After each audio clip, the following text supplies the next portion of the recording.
মহিলা সাহস দেখিয়ে সবার তৃণমূলের বিরুদ্ধে দাঁড়াতে পারেন, তিনি সবার আগে উনি অনেক ভোটে জয়ী হবেন, ওখানে মানে প্রশ্নই আসে না। অন্তত ওনার জানা উচিত গ্যাসটা কোনো আমাদের কারখানার মধ্যে তৈরি হয় না, ঠিক আছে? গ্যাস, পেট্রোল, আমরা যদি কাউকে টাকা দিয়ে দেখা করতে পারবে না, এটা উনি জানেন না। এটা নির্ভরটাই করে পুরোটাই হচ্ছে আমাদের শেয়ার মার্কেটের ওপর এবং আমদানি রপ্তানি আমাদের যতটা আছে মাটির তলা থেকে আমাদের পেট্রোল অবশ্যই করতে হয়, ওটা উনি জানেন না বলেই ভেবে কথাটা বলছেন। বাকি যদি আপনি দেখেন তাহলে আপনি দেখবেন পেট্রোলের দাম সরকার অনেক মানে রাজ্য সরকার অনেক ট্যাক্সটা বাড়িয়ে দিয়েছে, সেখানে আমাদের এখানে রাজ্য সরকার ট্যাক্সটা বেশি নেয়। আমরা আশা করছি 1.5 লাখের ওপরে আমরা জয়ী হব, ভোটে জয়ী হব 1.5 লাখের ওপরে। এটা মানুষকে বোঝানো হচ্ছে, কিন্তু আমার মনে হয় মানুষ এতটা অশিক্ষিত নয়, এতটা বোকা নয় যে মানুষ এই ভুল কথাটা বুঝবে। যারা জানে এবং যারা জানে না তাদেরকে আমরা জানানোর চেষ্টা করছি যে ভুলটা কোন জায়গায় হচ্ছে আর কোন জায়গায় হচ্ছে না। এই রাজ্যে যে কোনো কিছু করতে গেলেই পারমিশন লাগে। আপনি যদি মনে করেন যে আমি বাড়ি থেকে পুলিশের কাছে যাবো, সেটার জন্য আমার পারমিশন লাগবে।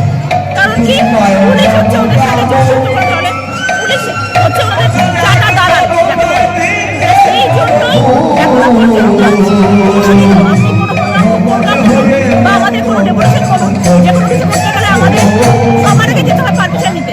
পারমিশন ছাড়া আমরা করতে পারি না, কিন্তু তৃণমূল নেতারা বিনা পারমিশনে যে কোনো কিছু করে বেড়াচ্ছে এবং আমাদের ছেলেরা কোনো কিছু করতে গেলে বিনা দোষে ওদেরকে কেস দেওয়া হচ্ছে।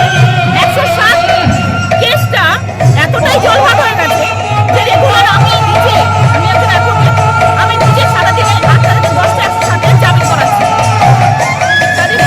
এতটাই জলভাত হয়ে গেছে। ইলেকশনের সময় তো এটাই কাজ আছে, মানুষের সঙ্গে যত পারেন জনসংযোগ রাখেন। আমার জনসংযোগ সবসময় থাকতে পারে, এই জন্য আমার সমস্যা হয় না। আমি 24 বছরের কাজ করার লোক। ইলেকশনের একটা প্রসেসের মধ্যে সবটাই যাতে বিরাজমান হয়েছে, এটা আলাদা উল্লাস, মানুষ উচ্ছ্বাসিত আছে, সবাই উপভোগ করবে, এটা আমার আশা আছে।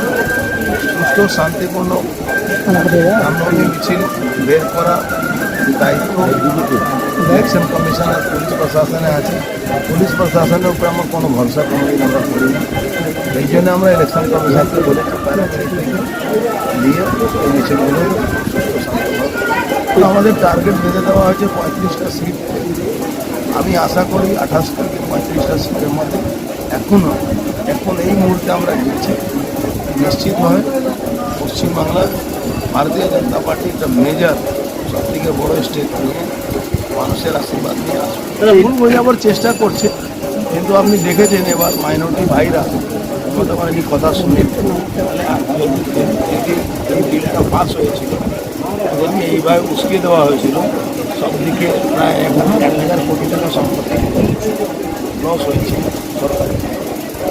কিন্তু এবার রুলস লাগু হওয়ার ফলে মমতা ব্যানার্জি ক্ষমতায় কথা কেউ শুনেনি, সবাই বুঝে গেছে এখানে কারো নাগরিকতা যাওয়ার ব্যাপার নেই, নাগরিকতা দেওয়ার ব্যাপার আছে, কারোকে ভারতবর্ষে ছাড়ার ব্যাপার নেই, ভারতবর্ষে আনার ব্যাপার।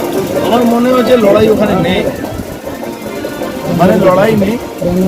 এবং তৃণমূল নিজের দলের যে ওদের নেতৃত্ব, ওদের যেভাবে কিছু মানুষ লুটে পুটে খাচ্ছে, পুরো তৃণমূল দলের 90% লোক কিন্তু তৃণমূল দলের বিরুদ্ধে।